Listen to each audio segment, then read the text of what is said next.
أعوذ بالله من الشيطان الرجيم بسم الله الرحمن الرحيم يريدون أن يطفئوا نور الله بأفواههم ويأبى الله إلا أن يتم نوره ولو كره الكافرون هو الذي أرسل رسوله بالهدى ودين الحق ليظهره على الدين كله ولو كره المشركون يا أيها الذين آمنوا إن كثيرا من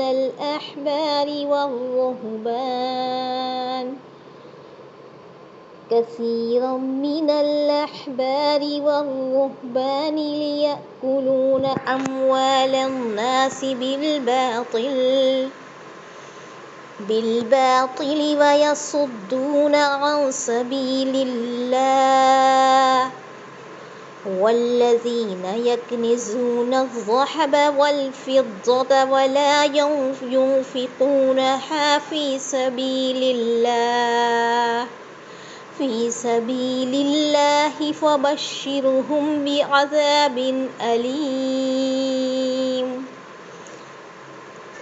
بعذاب أليم يوم يحمى عليها في نار جهنم فتكوى بها جباههم وجنوبهم وظهورهم هذا ما كنزتم لأنفسكم فذوقوا ما كنتم تكنزون۔ ترجمہ: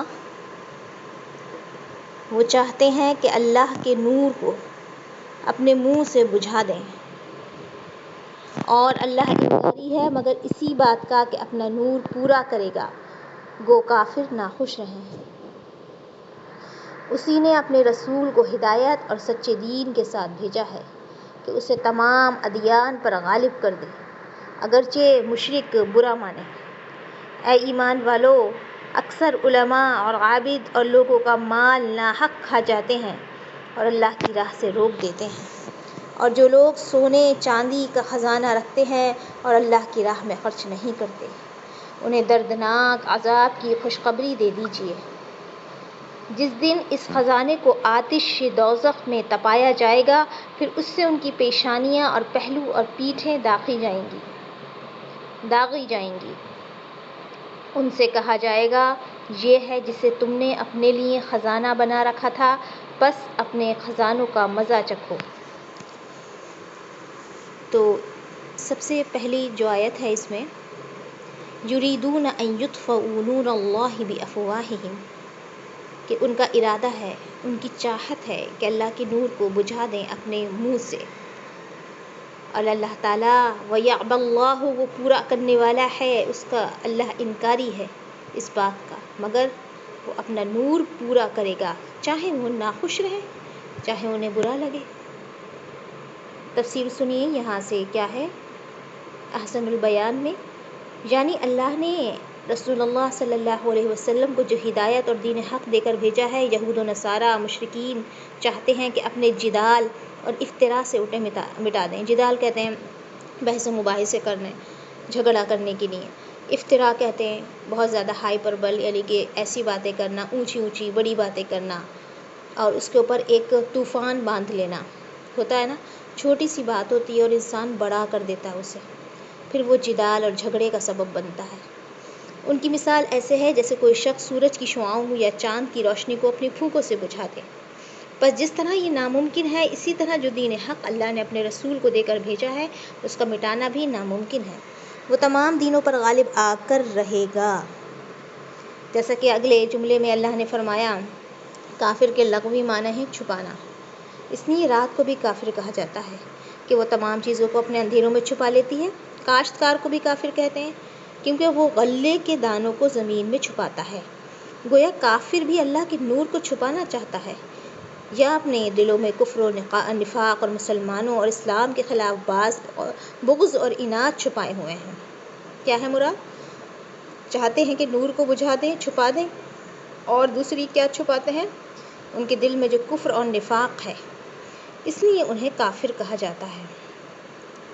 تو اس آیت سے کیا سبق ملتا ہے کہ یہ جو ہدایت کا نور ہے، اس کو جو اللہ تعالیٰ نے 1400 سال پہلے اللہ کے رسول صلی اللہ علیہ وسلم سے اس کی تجدید کرائی، یعنی کہ پہلے سے ہی اس کو وہ نور، وہ دین حق چلا رہا تھا، اس کے بگاڑ کو اللہ تعالیٰ نے آپ صلی اللہ علیہ وسلم کے ذریعے مٹا کر اس نور کو جو بہترین طریقے سے قرآن مجید کے ذریعے جاری کر دیا، اس کو کوئی روکنے والا نہیں ہے۔ کتنی دور گزر گئے، کیسے کیسے بڑے جھگڑے ہوئے اور کتنے بڑے بڑے غزوے ہوئے، لیکن اللہ تعالیٰ نے اپنے رسول کو فتح یاب کیا۔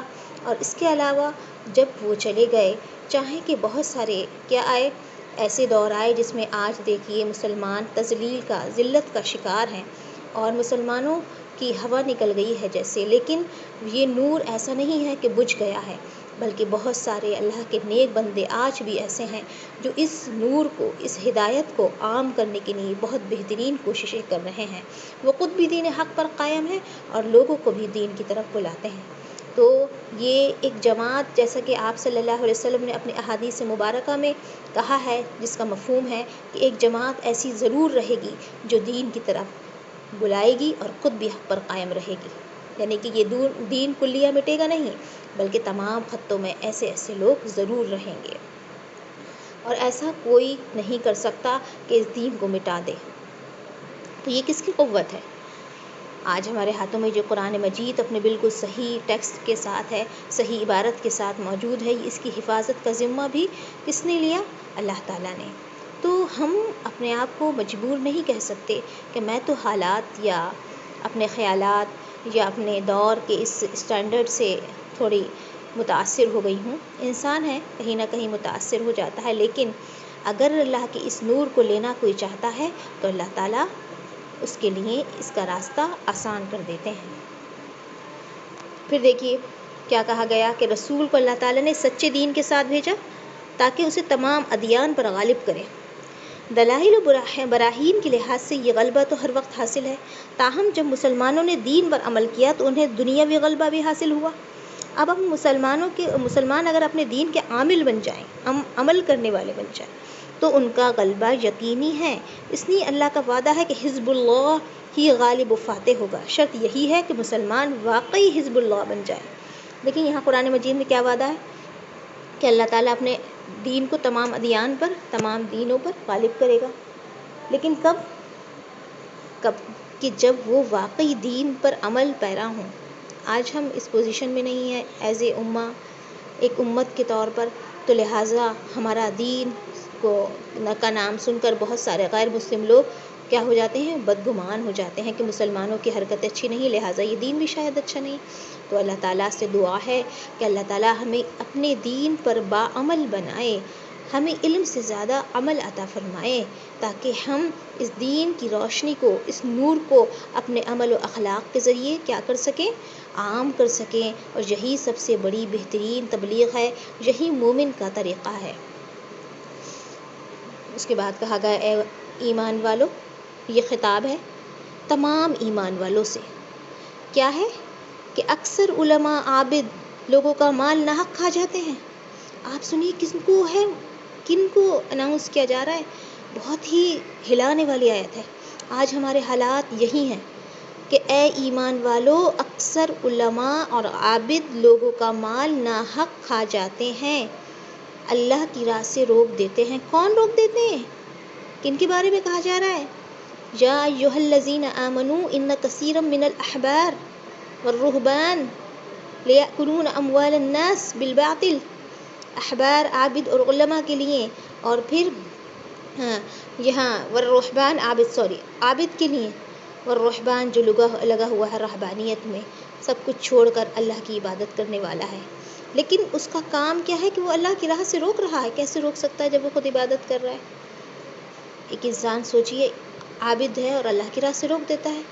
تو یہ واقعی سچ بات ہے جو اللہ تعالیٰ نے کہی کہ علم اور عبدیت کے ساتھ ضروری نہیں کہ آپ کے پاس پورا کا پورا عمل کا سرٹیفکیٹ بھی اللہ تعالیٰ نے دے دیا. نہیں، جب تک آپ خود اس عبادت کو اپنے تمام تر اعمال سے ثبوت نہ دیں کہ واقعی آپ عابد ہیں، آپ اللہ سے دعا کرتے ہیں، تو آپ لوگوں کے نیک یا خیر خواہ ہیں، آپ علم والے ہیں، تو کیا آپ اس علم کو عام کرنے والے بھی ہیں یا صرف علم ہی علم رکھا ہوا ہے ذہن میں؟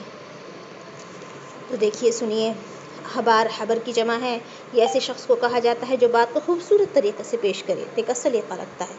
خوبصورت اور منقش کپڑے کو ثوب محبر کہا جاتا ہے. مراد علماء یہود ہیں.